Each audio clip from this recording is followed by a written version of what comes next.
Bueno, amigos, estamos hoy en Pride and Coffee con un invitado desde Bogotá, Colombia. Tenemos a Guido Hernández.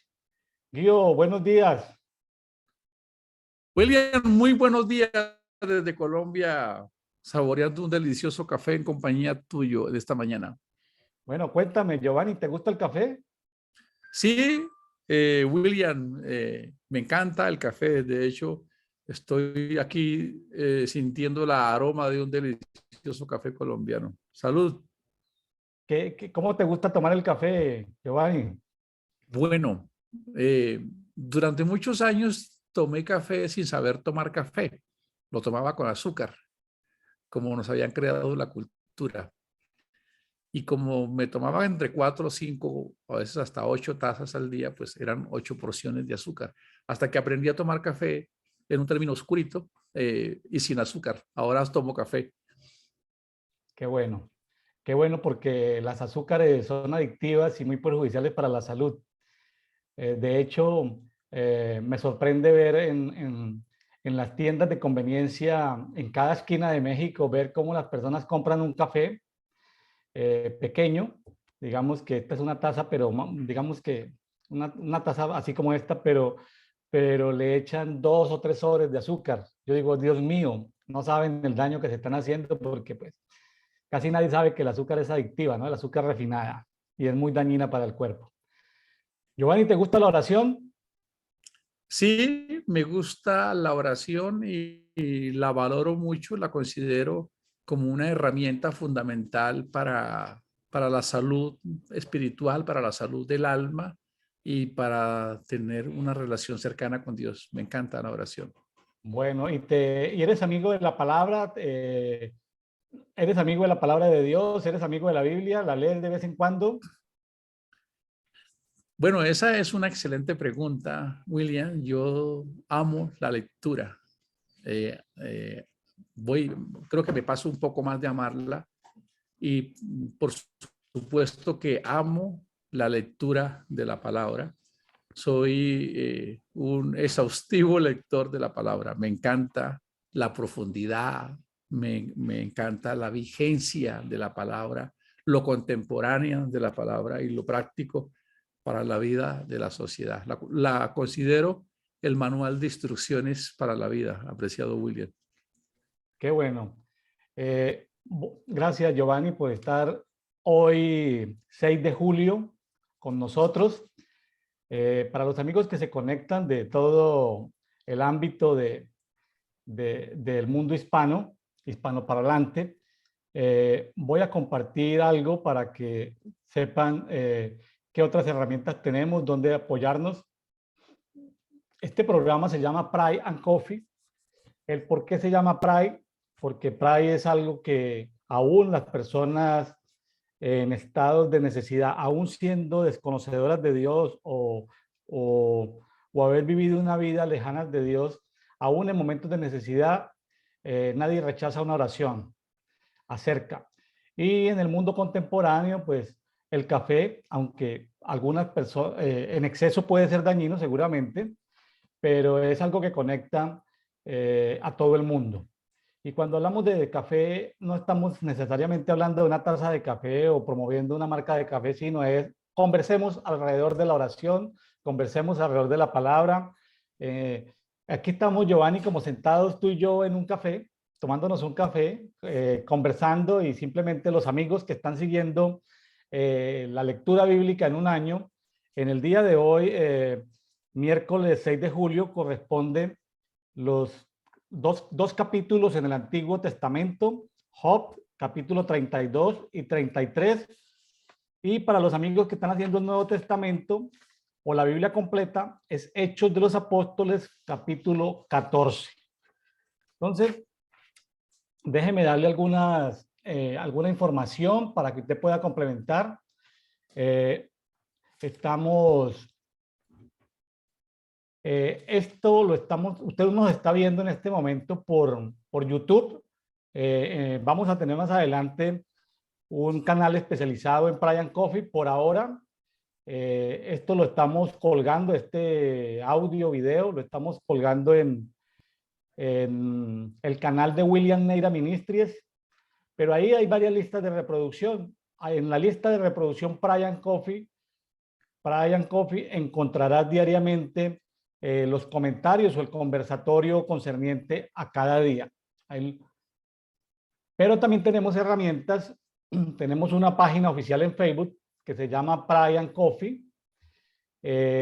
Esta grabación que estamos haciendo vía Zoom la subimos también en simultáneo con YouTube. La subimos el miércoles 6 de julio, 8 de la mañana, hora de México, de Ciudad de México, hora de Colombia, Perú. Ahí está, tanto en YouTube como en Facebook. Pero Facebook tiene una particularidad y es que usamos un grupo público. Cualquier persona se puede entrar al grupo público en Facebook. El grupo se llama Amigos de Brian Coffee y ahí pueden ver los materiales que estamos subiendo en PDF. Ya ves que es para no utilizar correos electrónicos, sino que ya dentro de un grupo estén los documentos en PDF. Tú puedas ir y accesar, por ejemplo, esta herramienta de quiénes son los que van a estar compartiendo el conversatorio durante el mes de julio. Lo pueden ir a ver a Brian Coffee y ahí pueden descargar documentos en PDF. Todos los documentos que presentamos aquí los subimos en PDF, no los mandamos por correo a ninguno, los subimos en el archivo de Amigos de Brian Coffee, ahí queda ese documento. El tema de oración es un tema delicado. Es un tema delicado. Cuando se habla de un versículo en general, de un pasaje en general, pues los gobiernos de alguna manera y los medios de comunicación lo permiten. Pero a veces se presentan países que restringen, sobre todo restringen los principales medios de comunicación, Facebook, YouTube, WhatsApp, pero en el mundo se ha popularizado que los grupos de oración se han ido para Telegram. Entonces, en este documento PDF, usted puede, si usted se quiere conectar e integrar automáticamente a un grupo de oración, ya sea global, o sea en Europa, o sea en Canadá, Estados Unidos, México, Costa Rica, Panamá, República Dominicana, Cuba, Colombia, Venezuela, Ecuador, Perú, Chile, Argentina, Uruguay y Brasil, usted simplemente le da clic y si tiene instalada Telegram, pues se conecta inmediatamente en ese grupo sin ninguna autorización, sin ningún permiso. Ahora, si usted quiere, porque tenemos países donde se restringe mucho el WhatsApp y es supervisado por los gobiernos, países totalitarios como Cuba, en América Cuba, Nicaragua, Venezuela, no, están rastreando las comunicaciones de las personas y a veces piden oración por cosas que uno no sabe, ¿no? Por cosas de tipo político, de tipo electoral, cosas de ese tipo. Entonces, pues, es una herramienta muy buena la que hay ahí en Telegram. Ahora, si usted quiere estar en Telegram porque no se siente amenazado, WhatsApp en su respectivo país, simplemente enviando un mensaje de texto al WhatsApp que dice ahí, simplemente dice a qué grupo desea integrarse. Ya ven que a veces cada país tiene necesidades diferentes. Entonces, después de esta publicidad que sirve para que usted se pueda integrar a todo lo que es el movimiento de Brian Coffee, movimiento de oración, movimiento de intercesión, entonces vamos a entrar en materia, Job 32 y 33 y Hechos capítulo 14. Giovanni, cuéntanos qué te llamó la atención de estos 3 capítulos.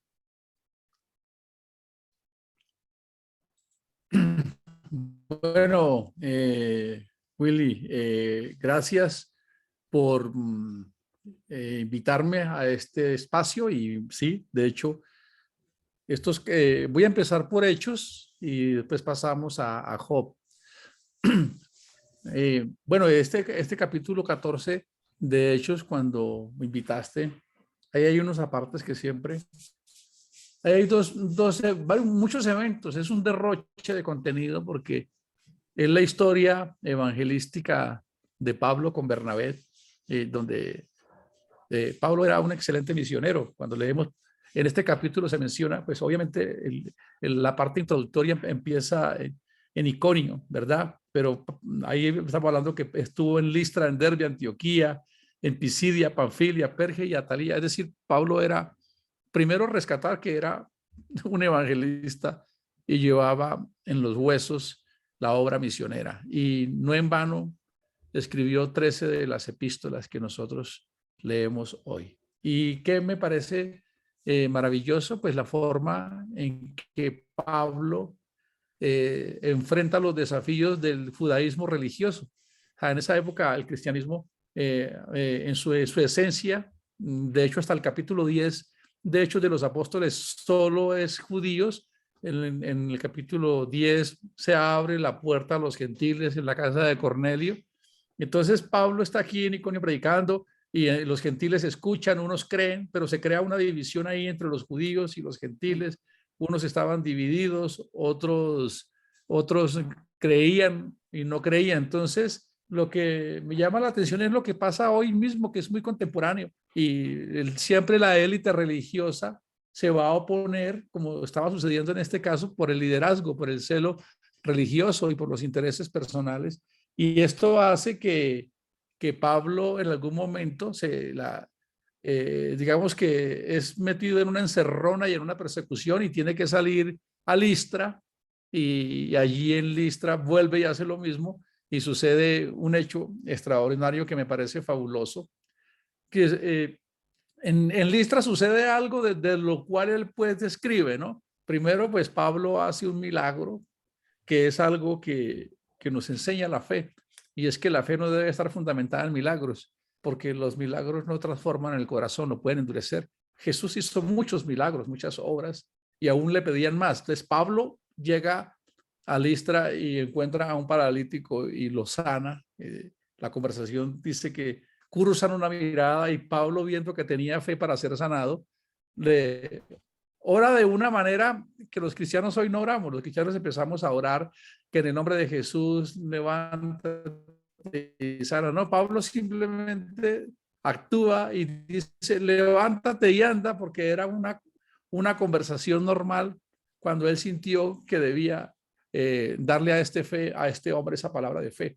Claro, cuando Pablo hace ese milagro en una ciudad que era bastante idólatra, porque ahí adoraban a Júpiter, y Pablo hace ese milagro, se crea algo. Pablo era muy estratega, ¿no? Pablo decía que para él predicar el evangelio, él se hacía judío cuando necesitaba ser judío, o se hacía gentil o griego, con el fin de poder predicar el evangelio. De hecho, cuando estaba prisionero y se quería, como, perdónenme, uso un término aquí un poco coloquial, William, ser un polizonte, se quería gorrear el viaje a Roma, apeló a César para que lo enviaran a Roma con los viáticos pagos.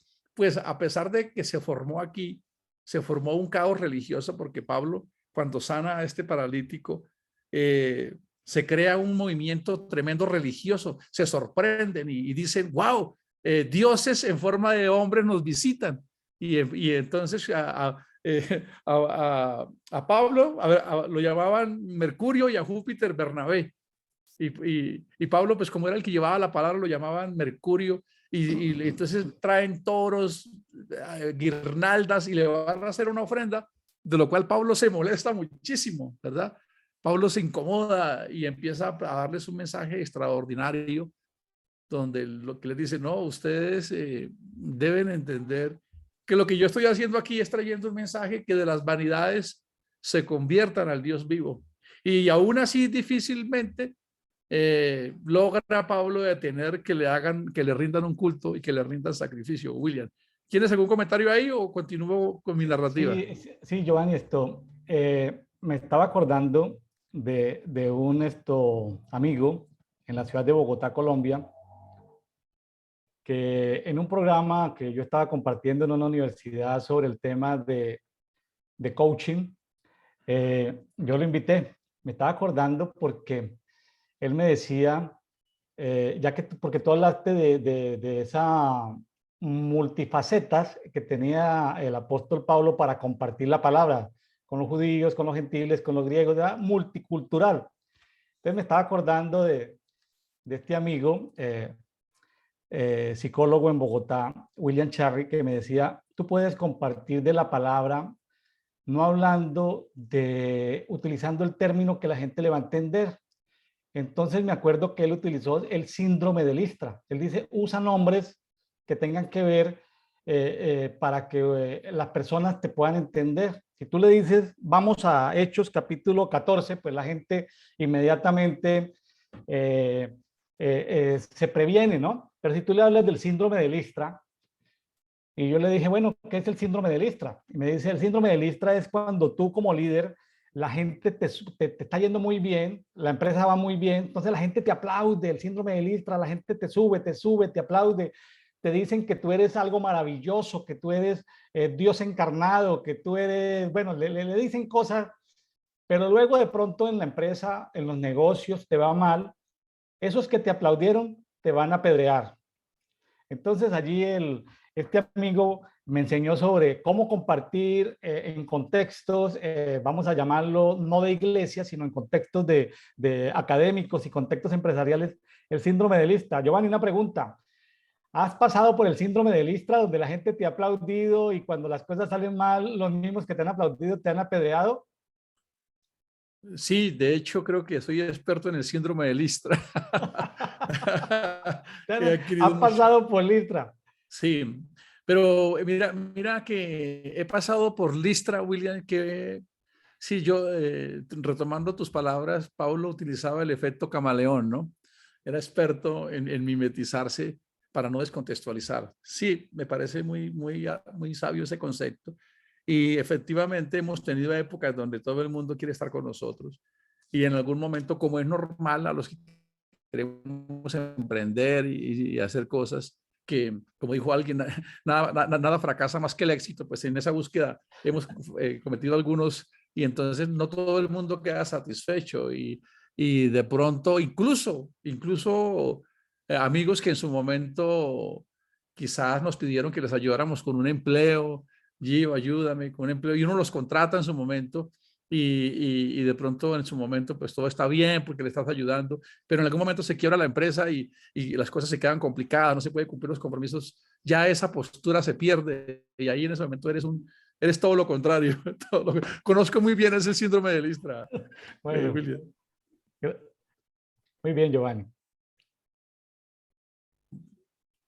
Bueno, ¿quieres que continúe Sí, sí, sí, por desarrollando el favor. tema? Bueno, sí, ya que lo mencionas, ahí hay otra cosa que quisiera rescatar del síndrome de Listra y que me lo he propuesto como un desafío y te lo he compartido a ti, es rescatar del estado de Cenicienta o religión que le han dado a la Biblia, a lo que yo llamo o que interpreto desde el original los 5 libros de la Biblia, que es la Torá, cuyo significado original es instrucción, o Torah is life, o instrucciones para la vida.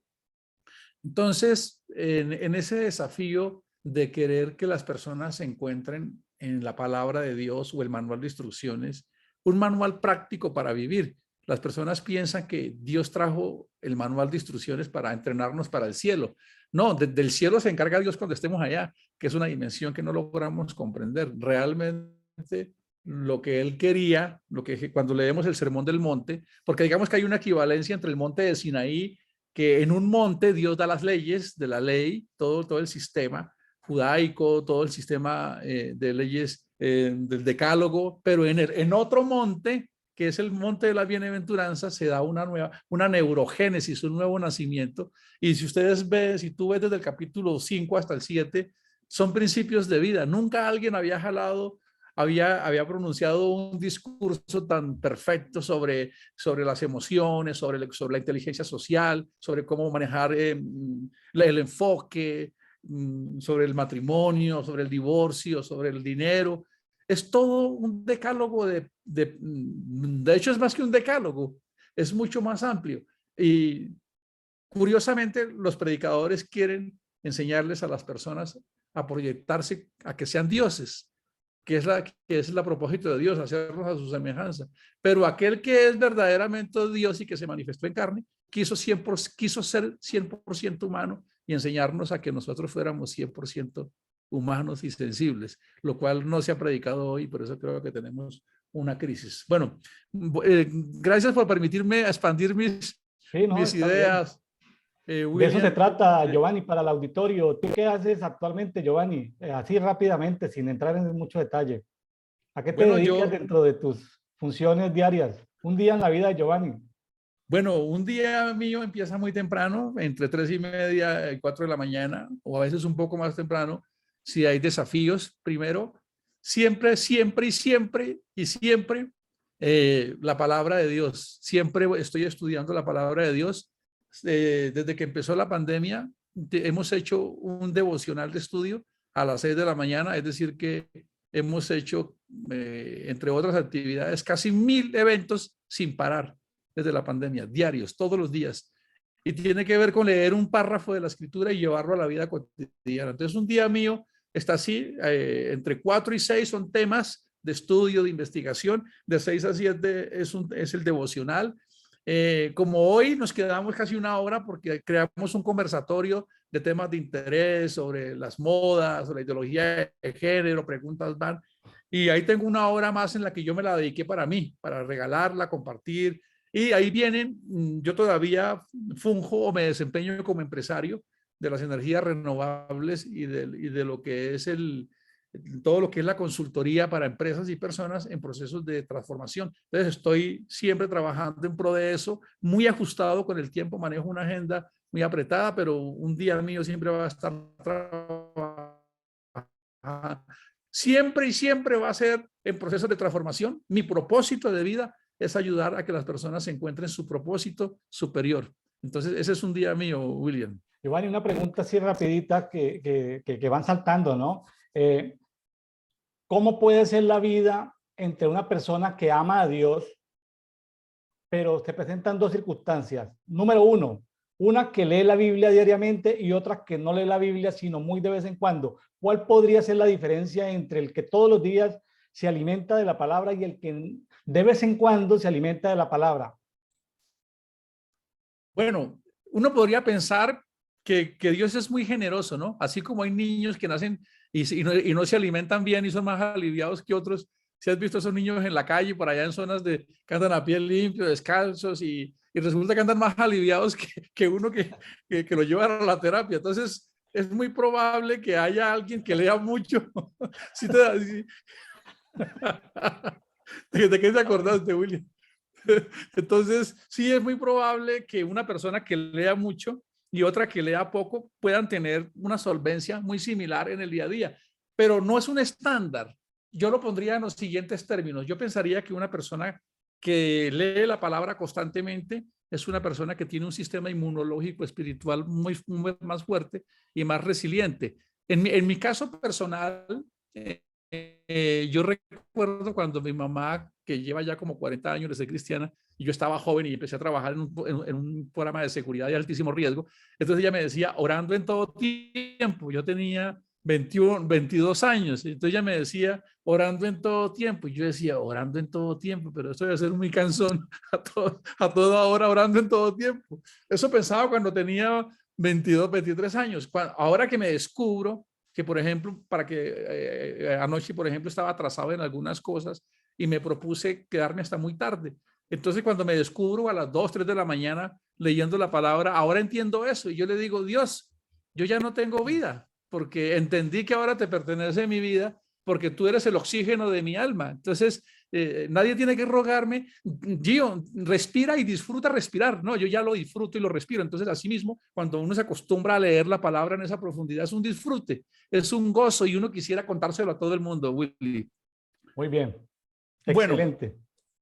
continuamos entonces con este tema de Listra. Entonces, aquí pasa algo que es maravilloso y que siempre lo he compartido para las personas que piensan lo que es un mensaje de predicación, ¿cómo lo llamaría yo? Yo lo llamo el efecto lámpara de Aladino, que las personas dicen que uno tiene que portarse bien para que Dios lo bendiga. Y cuando leemos este texto de Hechos de los Apóstoles, aquí hay un derroche de riqueza que me encanta y nos muestra que después de la gracia, incluso después de que está el diluvio, Dios promete asistir a la tierra con su misericordia, que la definición más clara tiene que ver con sustentar la vida nuestra y con el sol y la lluvia. Entonces él dice lo siguiente, que Dios en las edades pasadas ha dejado que todas las personas anden en sus propios caminos. O sea, él ha dejado que las personas anden en sus propios caminos. Pero hay una palabra que dice en el 17, si bien a pesar de que las personas, permítanme para darle fuerza, si Dios a pesar de que permitió que las personas andaran, se comportaran como les diera la gana, en conclusión, en pecado, aún así, aunque ese hecho o ese estilo de vida mereciera una condena, dice que él no se dejó sin testimonio. Esa es una frase que para mí siempre ha sido un derroche del amor de Dios. ¿Y qué significa que no se dejó sin testimonio? Que nunca dejó de estar a la altura de quien es, de ser Dios. No era digno del hombre recibir algo de Dios, pero era digno de Dios satisfacer las necesidades del hombre, aunque éste no lo mereciera. Y entonces empieza un listado que me ha fascinado cuando me diste este texto. Yo he leído y he predicado muchas veces sobre este tema, cuando dice que no se dejó sin testimonio, que estuvo ahí, ¿verdad? Y dice que dándonos lluvias del cielo, esto me parece genial, y tiempos fructíferos y llenando de sustento y alegría nuestros corazones.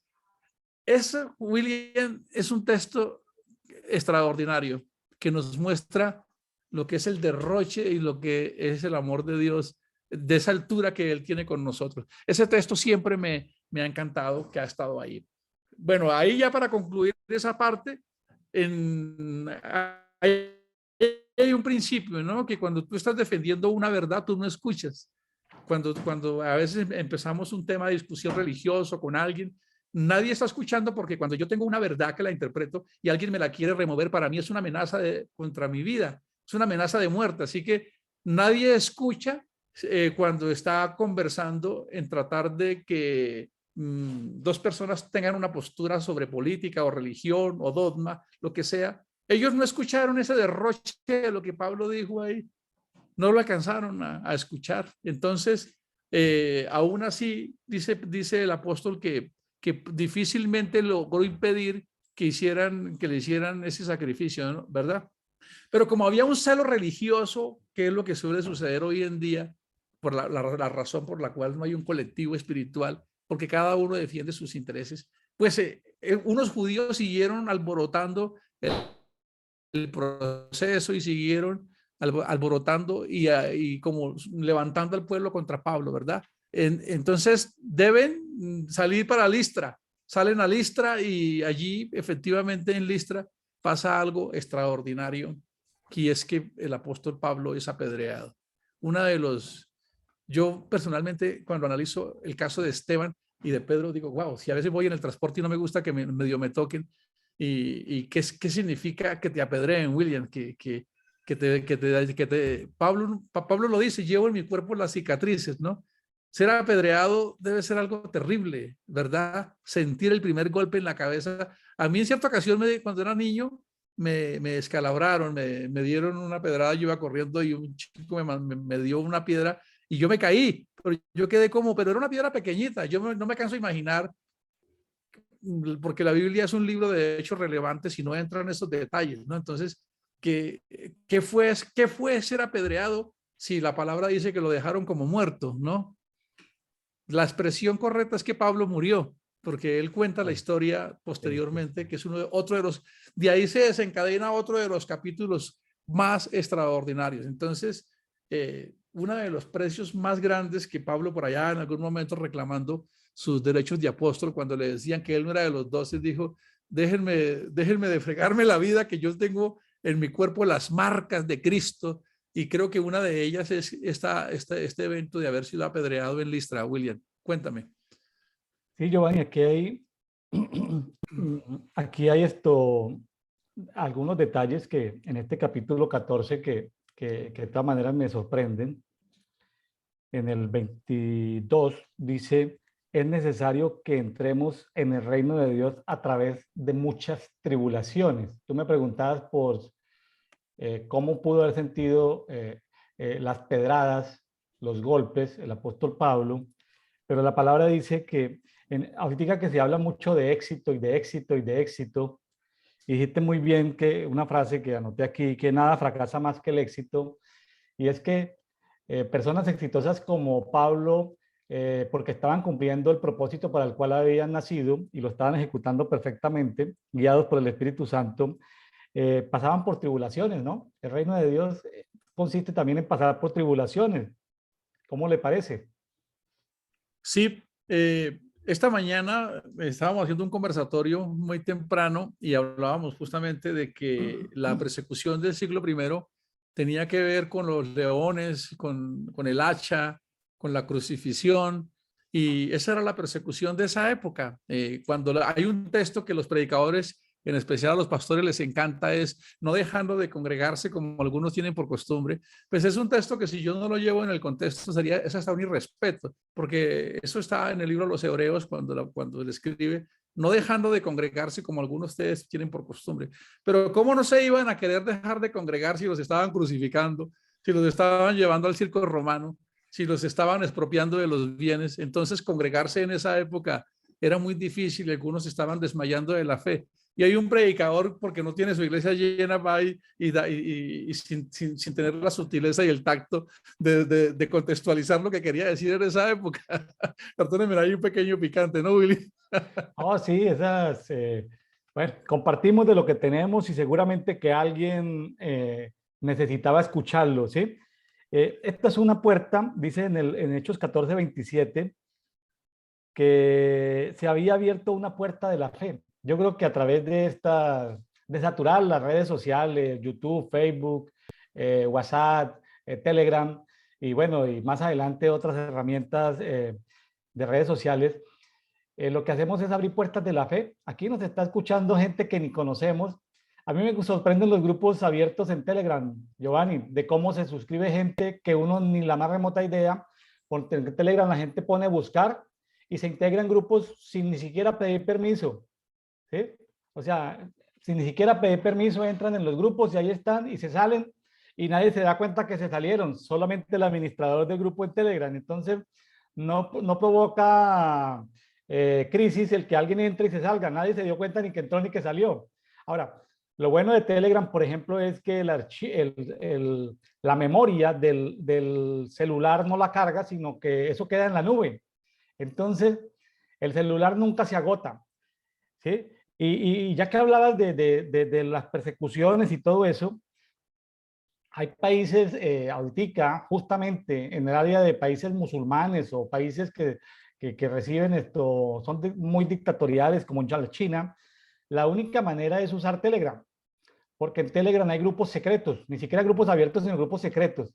Esos no los decodifica ni el pedido del gobierno, no hay forma de desclasificarlos. Entonces, son herramientas para el que tenga dificultad en comunicarse ante una persecución, use, porque hay diferentes modalidades en Telegram, abiertos, privados, pero también hay secretos. Esos secretos, ni siquiera la gente que trabaja dentro de Telegram puede entrar a ellos. Bueno, entonces, claro, nosotros estamos gozando en América Latina de una relativa libertad de expresión, donde publicamos, hablamos de la Biblia, hablamos de temas cristianos.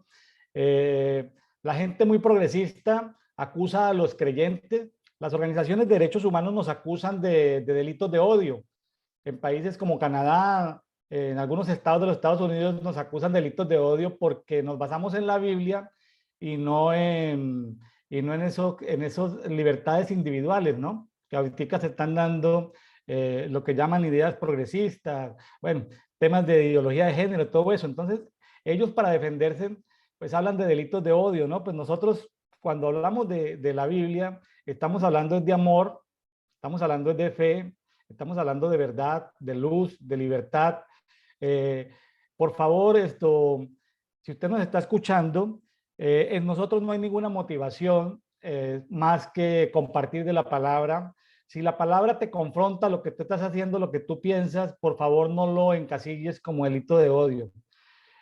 Dice que el principal mandamiento es amar a Dios y luego el segundo tiene que ver con primero amarnos a nosotros mismos y luego amar a nuestro prójimo. Entonces, si tú estás escuchando esto, sepa que te estamos amando de la manera en que nosotros nos amamos a nosotros mismos. ¿Y por qué nos amamos a nosotros mismos? Porque hemos tenido una identidad que es la que Dios nos ha dado a cada uno de nosotros. Willy, abriste un tema que me apasiona y realmente quiero aprovechar también para reafirmar lo mismo. Yo lo que pienso es que ahora que estaba revisando las últimas sagas que están saliendo y las últimas películas que están saliendo, cuando alguien las ve, se da cuenta que el mal está siendo representado de una manera tan tangible en esas series que ya ese mito del mal, de Satanás y de todo y de los demonios, que era como un mito, ya en las sagas y en esas series ya lo presentan como una realidad. Entonces pareciese ser que no hay nada bueno ni malo, como que es un relativismo absoluto y ya no hay es decir, a los jóvenes de hoy les gusta ver series y películas que en nuestra niñez no dormiríamos. En nuestra época, si viéramos una película de esas, tendríamos que dormir 15 días con el abuelito porque nos daba temor. Los jóvenes de ahora tienen una libertad absoluta y eso genera, obviamente, que no hay límites. Entonces, ¿qué es lo que está sucediendo? Yo lo que pienso es que siempre hay una estrategia que no es la correcta en lo que es malo y lo que es bueno. ¿Por qué se está creando, reafirmando contigo que efectivamente nosotros no somos jueces? Nosotros no estamos juzgando a nadie. Lo que sucede es que simplemente es una propuesta de vida, que es el Evangelio, que es Cristo, ¿verdad? Cuando yo me registro a un grupo me dicen aquí hay unas políticas, entonces yo digo, Cristo dice lo siguiente, ¿quién quiere este mensaje? Para que este mensaje, el que lo quiera, pues se entra así. Entonces es igual, pero ahí no hay una escala para que juzguemos. Creo que se ha exacerbado el término homo. ¿Por qué? El homofóbico. Porque yo siempre que hablo de ese tema empiezo por mí. Yo soy mentiroso. Yo puedo ser adúltero, yo puedo ser fornicario, yo puedo ser ladrón, yo puedo ser estafador, puedo ser injusto, puedo ser afeminado, puedo ser transexual, lo que sea. Y lo coloco todo en un plano, pero empiezo desde mí. Yo también fallo. Entonces yo lo que hago es colocar eso en una bandeja y digo, pues si yo decido mentir, pues al final la palabra lo que me dice es no mientas. Entonces, si eso lo colocamos en un plano, una historia maravillosa es cuando Jesús habla con el joven rico. Jesús le dijo, ok, si tú eliges eso, la decisión es tuya. Entonces, lo que hace la palabra es colocar un plano, William, un plano donde cada ser humano decide elegir, ¿cierto? Algo que me ha llamado la atención es que a las personas les gusta mucho pedirle al universo y a la naturaleza. Y me preguntaba muchas veces por qué hay muchas personas que se identifican con el universo y con la naturaleza, hasta que pude llegar a la conclusión que es que tanto el universo como la naturaleza no tienen una ética ni una moral. Entonces es muy bueno seguir a un Dios que no me cuestiona ni me pide nada. Entonces yo lo que pienso es que simplemente definamos, si yo quiero estar en el club de los harlistas, pues me compro una Harley y me compro un chaleco y me hago un tatuaje porque soy harlista. Ya, y me identifico con ese grupo. Yo estoy allá. Yo quiero ser cristiano. ¿Y qué dice ese libro que hay que ser cristiano? Ahí dice esto. Ya, quiero ser. No quiero ser. Y hay una libertad. Y cerremos ese tema para que avancemos con el Sí, tema. Giovanni, estamos compartiendo esta escritura en Facebook, estamos compartiendo los pasajes, estamos tomando la Biblia textual número 4, versión número 4, y a mí en lo personal me gusta porque está muy actualizada conforme a los últimos hallazgos arqueológicos, escriturales, y sobre todo que cuando habla de Dios, yéndonos a Job 32 y 33, que es cuando aparece Eliú, un cuarto amigo de Job, eh, menor a los tres amigos principales, allá en Job 32 y 33, en el versículo, en la Biblia textual 4, en el versículo 2 habla de Elohim.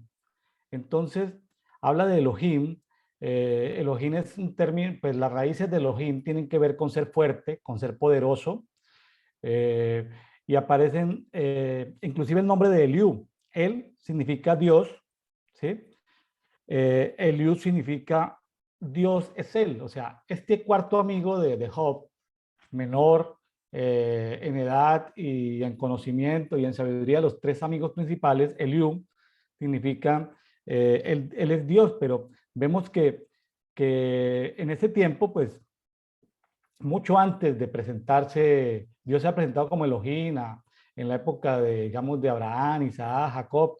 Todavía no se había revelado como Jehová o Jehová o como Yahweh, no se había revelado, pero encontramos que él era una designación antigua de los idiomas primitivos, donde tenían que ver con las autoridades que servían tanto para el Dios de dioses, como Elohim, o servía para otros dioses extraños. Pero aquí en la Biblia encuentro así rápidamente, Giovanni, aquí aparece Elohim, pero también aparecen otros por ejemplo, el Shaddai, que significa Dios poderoso. Aparece, eso está en Génesis 17:1, el Elión, Dios altísimo, eso está en Génesis 14:18, el Olam, que significa Dios eterno, eso está en Génesis 21:33, el Gana, qué interesante, el Gana significa Dios celoso, Éxodo 20:5, el Jai significa Dios viviente, Josué 3:10. Entonces, es interesante en las Biblias textuales o en las Biblias de estudio entender los diferentes, vamos a llamarlos nombres o características o comportamientos o títulos o misterios que encarnan todo lo que es esa naturaleza de Dios. Qué interesante ver esto aquí de Elohim.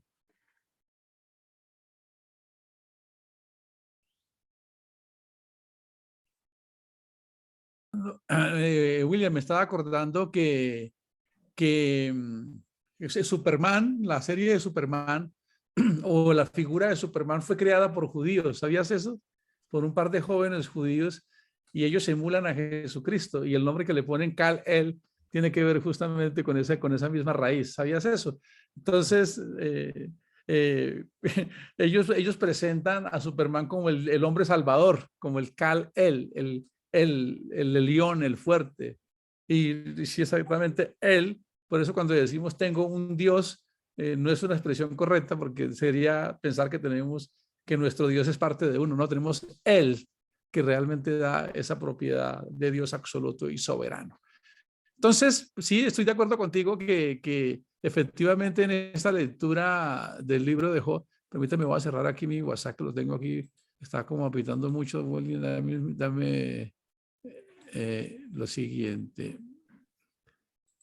En esta escritura que me parecía que de dónde sale Eliud, ¿verdad? Porque siempre hemos conocido a Bildad, hemos conocido a Sofar y hemos conocido a Elifaz, pero y ahora sale un tal Eliud. ¿De dónde sale el Eliud, verdad? Entonces ya vamos en el capítulo 32 y Job ya ha tenido un derroche de conversaciones con estos personajes, pero en algún momento parece, ¿sabe que ahora que tú lo mencionas así, me pareciese como una teofanía por la forma en que se expresa Eliud? Me parece, no lo estoy afirmando, pero es como si fuera una representación de Dios. ¿Por qué? Porque aparece de la nada, y lo que más me llama la atención es la postura que él toma, ¿cierto? Él dice que estaba ahí paciente, escuchando ese discurso que Job estaba teniendo con sus tres amigos, donde él se estaba defendiendo como una persona justa. Entonces él dice que él estaba que se comía las uñas por responder, esperando que esos tres amigos que estaban escuchando a Job justificarse, que ellos lo aplastaran, que ellos le dijeran, no, tú eres un pecador, tú eres un miserable. Y entonces Eliud, de una manera tan impecable, de una manera tan ética, tan profesional, tan humilde, empieza a decir, yo siempre estuve esperando que ustedes le hicieran ver a Job que estaba equivocado, que él es un gusano delante de Dios, pero ustedes no le han dicho nada. Pero yo soy un menor delante de ustedes, ¿yo qué podría opinar? Por eso esperé que ustedes, que son los que tienen la autoridad, ustedes pudieran responderle a Job. No lo hicieron, pero ahora que ustedes no lo hicieron, yo me siento obligado a decirle a Job lo que realmente es. Así que sí me parece fascinante cómo de una manera tan anónima y momentánea irrumpe Eliud con el objetivo de, como, voy a colocarlo de esta manera, como si en el capítulo de Dios estuviera faltando algo y Dios tuviese que intervenir para que quedara algo claro, William. Sí, estos amigos de Job eran personas que evidentemente eran buenas, entre comillas, eran piadosas, pero les faltaban niveles, Giovanni. Ahí es donde encontramos las dimensiones limitadas del ser humano, ¿no? Yo cada vez entre más leo Job, me doy cuenta de que sabemos menos y de que nuestras opiniones realmente no tienen peso. Es decir, claro, tenemos que opinar a diario porque como consultores empresariales nos piden opinar de todo, ¿no? A toda hora y comentar de todo. Y bueno, y uno comparte de lo que tiene, pero cuando uno se pone a ver de las limitaciones que tiene uno para entender, por ejemplo, hablando de sueños, hay diferentes connotaciones para hablar de sueños. Pues el sueño que tiene que ver como lo tratan los médicos, los psiquiatras, las personas que pueden dormir o no pueden dormir. Bueno, esa es una connotación de sueño en el español, el sueño físico, pero también están los sueños del alma, de la mente, de querer ser en el futuro, de tener un plan, un programa, de soñar, de querer ser, o sea, esa es otra connotación, la connotación esa que se utiliza mucho en los programas de mejoramiento continuo, de mejoramiento personal, de transformación de vida.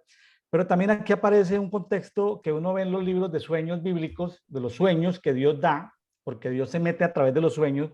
Aquí en Job 33:15, que dice Eliú, que dice, en sueño, hablando de los sueños bíblicos, ¿no? En visión nocturna, Job 33:15, cuando el sopor cae sobre los hombres, mientras dormitan en el lecho, Job 33:16, él abre el oído de los hombres y los amonesta secretamente. 17, para apartar al hombre de su mala obra y destruir del varón la soberbia. 18, para librar su alma del sepulcro y de su vida que perezca a cuchillo. También sobre su lecho es corregido con dolores, con la agonía incesante de sus miembros, hasta que su alma llega a aborrecer el pan y su garganta al manjar más delicado. En fin, ahí continúa.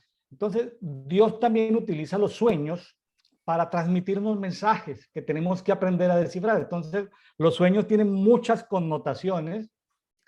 Quería hablar de esa connotación, ¿no? Esa connotación es del espíritu, de que aún cuando nuestro cuerpo está descansando y nuestra alma está descansando, nuestro espíritu no está dormido, nuestro espíritu está abierto esperando que el Espíritu Santo de Dios le traiga nueva información, ¿sí? Y lo corrija, ¿no? Qué bueno es que Dios nos corrige y tiene que ver con la actitud paciente que tuvo Eliú, ¿no? Dios a veces necesita que nos durmamos para que nos quedemos callados y para que Él nos pueda hablar a través de sueños. Por eso, cuando le comparto testimonio corto, cuando yo me acuesto a dormir, yo digo, mi esposa dice que yo me quedo dormido entre 5 segundos y 30 segundos. Ella dice que pero yo antes de dormirme, pues después de orar y bueno, muchas cosas, yo siempre le digo, hago una oración de alineamiento y el Señor, mientras yo duermo, como mi espíritu no duerme, no quiero tener contacto con el mundo de las tinieblas, que sea el Espíritu Santo el que pueda hacerse uno con mi espíritu y aún mientras yo duermo, quiero que tú me hables, quiero que tú me enseñes, quiero que tú me corrijas, quiero que tú me escudriñes. Entonces, creo que a veces Dios espera pacientemente como Eliú, que nos durmamos para podernos corregir, para podernos encaminar. ¿Cómo la ves, Giovanni? Me parece genial lo que acabas de decir. De hecho, ahí en Job hay una parte donde dice que habla en sueños y con dolor en los huesos, ahí en el mismo capítulo, en el libro de Job. Pero sí, estoy muy alineado con lo que acabas de decir. De hecho, mientras tú hablabas, estaba recordando el Salmo 16, que dice, bendeciré a Jehová que me aconseja aún en las noches, me enseña mi conciencia. Wow. ¿Cómo te parece ese texto de ese Salmo 16:7? Bendeciré al Señor que me aconseja aún en las noches y me enseña mi conciencia, lo que tú acabas de decir. Por eso desde la teología en la Biblia no existe el ateo. En la Biblia no existe el ateo porque Dios dice, o sea, decir que una persona decir que no existe Dios es como cuando un pez dice, ¿cuál agua? Yo no creo en el agua, ¿verdad? O sea, ¿por qué? Porque no puede vivir sin el agua. O sea, una persona no puede vivir porque Job, y aquí en estos dos capítulos Si has visto, dice que fuimos hechos de barro, pero Dios puso el soplo del Omnipotente. Es decir, Sí. Job dice, nos quitas el hálito y perecemos. Es decir, ¿cómo una persona dice que no es Dios cuando su vida propia es una chispa de Dios, es un pedacito de Dios? Entonces, la Biblia lo llama no ateo, sino necio. Dice el necio, en su corazón no hay Dios, porque en la palabra de Dios no hay ateos, hay necios. Lo que pasa es que la palabra necio es más peyorativa. Dice, necio quiere decir cabeza hueca, sin seso. Es decir, alguien corto y capaz de interpretar la realidad. Pero estoy muy alineado con esto que tú acabas de decir, que nos acostamos y algo que me he propuesto como dormirme pensando en los últimos momentos en Dios. Y, y lo que hablábamos ahora, llega un momento en que le pertenecemos a Él realmente, le pertenecemos a Él. Y para algún amigo que nos escuche, quiero decirle que seguimos siendo esos mismos pecadores mortales con defectos, con pasados. Yo no me quiero imaginar cómo sería el apóstol Pablo cuando se convirtió, que mandaron a Ananías a que lo evangelizara y lo bautizara, y Ananías dijo, no, yo que voy a ir donde ese sicario. ¿Sí lo recuerdas? Claro. que Ananías le dijo al Señor, no, pero póngase serio. Ananías le dijo, ve y busca a un tal Saulo de Tarso que ora. Y entonces Ananías le dice, pero ¿qué tienes contra mí que me vas a mandar a la boca del lobo si ese es el que está matando a los cristianos? Entonces él le dice, no, ve que él ora y hay un propósito con él. William, imaginemos que tú en México, en tu sector, hicieras lo que hizo Pablo, que perseguías a los cristianos, los arrastrabas, y a los 3 meses estás convertido y ahora tienes que ir a tocar la puerta y No, decirle no, que Cristo los ama. ¿Qué tal? tremendo, pero seguramente ese fue el propósito por el cual aparece Ananías en la Biblia. No sabemos si fue el propósito de vida de él, pero pensaríamos que si solamente se habla de él en ese pasaje fue porque tal vez era la más importante que tenía que ser Ananías en su vida. Ya para ir cerrando, Giovanni, aquí aprendemos algo de Liu, es muy bueno, y es que él deja hablar primero a los mayores, ¿no? Job 32:4. Él deja hablar a los mayores.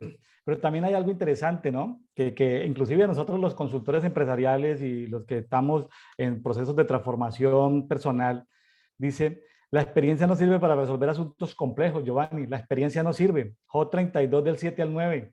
A veces la experiencia se queda corta para entender ciertos fenómenos. Y lo otro, en Job 33:3, tenemos que evitar el orgullo de hacer callar a otros. Cuando uno hace callar a otro o interpelándolo o corrigiéndolo, digamos, entre comillas, apresuradamente, es una torpeza que cometemos continuamente, ¿no? En las funciones empresariales, laborales, cuando queremos tener la respuesta a flor de piel sin ni siquiera haber escuchado al otro, ¿no, Giovanni? Bueno, con esos temas que tú abres nos podemos quedar aquí. Ahí me hiciste recordar una palabra que se llama arrogancia, que es la suma del ego más la ignorancia. Efectivamente, cuando siempre que, y eso es una política de éxito, ¿no, William? Siempre que ganes en una conversación en público avasallando, ¿Cómo te pierdes. parece? Siempre que ganes una conversación porque sabes más. Y voy a contarles una historia que muy breve, Willy. Acabo de entender que puedo tener 5 minutos más después de las 10, ¿no? Si es por mí. Estaba escuchando una historia en Estados Unidos de lo que significa liderazgo, eso que tú acabas de decir, de escuchar al menos. Estaba escuchando una historia en Harvard, en la unidad de medicina. Estaba el decano de medicina, que yo, es decir, casi que Dios le hace culto a él en esas escuelas. Un decano de medicina es la autoridad máxima, ¿cierto? Y dice que un día pasó por las aulas de medicina y estaban visitando los pacientes. Willy, ¿cómo te parece? Y baja el decano, es decir, bajó la vaca sagrada, bajó el enviado de Dios a juntarse con el pueblo, con los estudiantes, aprendices, visitando a los enfermos, y había un paciente que no sabían qué tenía. Le habían hecho todos los estudios, todos, y nadie daba con nada. Y entre ese grupo había uno que, haz de cuenta que era el amateur, el novato. Y entonces se juntó el decano ahí en medio, así que, imagínense, bajo esa autoridad, todos lo rodearon ahí a ver qué decía el decano. Y el decano dijo, bueno, ¿y qué pasa con este paciente? Entonces le dicen, no, es que no sabemos qué es, le hemos hecho todos los exámenes. Le hemos hecho todos los exámenes y no sabemos qué será. Y entonces dice esta historia que el más novato, el que se acababa de colocar la bata para entrar, va y dice en público, y ya le miraron detrás de la oreja. Entonces dice que esa élite, esa crema que había ahí, un momento de silencio, ¿no? Un momento de silencio donde todo el mundo volteó a mirar y dijo, ¿y este aparecido quién es? ¿De acuerdo? ¿Quién es este aparecido? Y ya le miraron detrás de la oreja. Nadie dijo nada porque tenían que esperar a que el decano respondiera. Y entonces el decano pudo haberlo aplastado, ¿cierto? Y entonces dice que el decano voltea a mirar a los demás y les pregunta, ¿verdad? ¿Ya le miraron detrás de la oreja? Y efectivamente tenía una garrapata detrás de la oreja. Una garrapata que en Estados Unidos hay sitios donde dice no acampen aquí porque hay garrapatas. Esa garrapata envenena el sistema, el torrente sanguíneo y se oculta de una manera que si no la descubren no la pueden sanar. Entonces eso que tú acabas de decir de avasallar, ¿no? De avasallar, hay un tesoro ahí, ¿no? Hay un tesoro en lo que tú acabas de decir, así como este decano tuvo la capacidad de darle la postura y decirle, preguntarle, ¿ya le miraron detrás de la oreja? Cuando Eliud responde, él dice, pero él de una manera muy sutil le dice, pero no está en los años la sabiduría. Él se cansa de decir, no está en los años la sabiduría. Denme la oportunidad de mostrar mi relación con Dios, mi conocimiento, y yo ahora voy a hablar. Casi que les dice, ustedes tuvieron su oportunidad de hablar, pero mire cómo él sutilmente les llama la atención. Casi que Eliú les dijo, ustedes son faltos de carácter. Negociaron sus, o sea, se eleva, o sea, Eliú se eleva de una manera. Por eso te digo que me parece casi que una teofanía, William, la postura que él toma ante estos personajes, porque ellos eran sabios. Hawk no era por ahí un aparecido, eran amigos también que tenían una dignidad, seguramente venían de las mejores escuelas de su momento. Entonces, sí, me adhiero contigo, esa capacidad esa prudencia, ¿no? ¿Cuántos de nosotros queremos meter la patada, abrir la boca en una conversación que no nos llaman porque queremos que nos escuchen, que me digo esto? Él dice que, claro que lo expresa, dice, estuve muy atento escuchándolos. Muy bien, Willy, por ese comentario. Sí, no, hay algo interesante ya para ir cerrando, Giovanni, yo sé que el tiempo se nos está yendo. Algo que me queda aquí para complementar es en Job 33:12, Dios es mayor que el hombre. Y entendamos, como dice Job 33:13, que Dios no da cuenta de sus actos. A veces queremos preguntarle y saber todo de Dios, pero Dios a veces no cuenta todos sus actos. Es decir, nosotros tenemos que rendir cuentas, pero Él necesariamente no tiene que rendir cuentas. Entonces, me parece simpático eso, el no apresurarnos a emitir juicios, el escuchar cada vez más, con más profundidad, y de todas maneras no por adornarnos, sino por hacer claridad en que nuestra opinión siempre será limitada, nuestra opinión siempre será incompleta, nuestra opinión siempre será un punto más de contribución, pero no es, por más que hayamos avanzado en las profundidades de la palabra bueno, o del conocimiento, siempre tener como, no esa humildad de tonto, sino esa humildad de sabio, ¿no? De saber que somos personas limitadas. Giovanni, pues yo le agradezco mucho este tiempo de Brian Coffee. Espero que nos acompañe en otra oportunidad. Este programa continúa. Y bueno, gracias por estar con nosotros. Y bueno, Giovanni, ¿qué recomendación o una palabra de bendición para la comunidad que nos escucha? Bueno, William, de antemano, ofrecer excusas porque al inicio, por el hecho de estar haciéndolo solos, no me apercibí de eso. Quiero saludar de manera especial a todos los que nos escuchan y verán este episodio en su momento. Enviarles un saludo y decirles que desde mi experiencia personal, en estos casi 32 años de estar investigando y leyendo, puedo decirles que con tanta seguridad que ese libro que tenemos en la casa, quizás un poco subvalorado, realmente es un banquete para el alma, es una guía para el intelecto y que es lo que estamos haciendo acá, aprendiendo a usarlo como una brújula para nuestra vida, invitarles a adoptarlo como su modelo de instrucciones para la vida. Gracias a ti por la invitación, William, muy amable. Bueno, amigos, muchas gracias. Nos veremos en un nuevo capítulo de Brian Coffee. Bendiciones para todos. Bendiciones.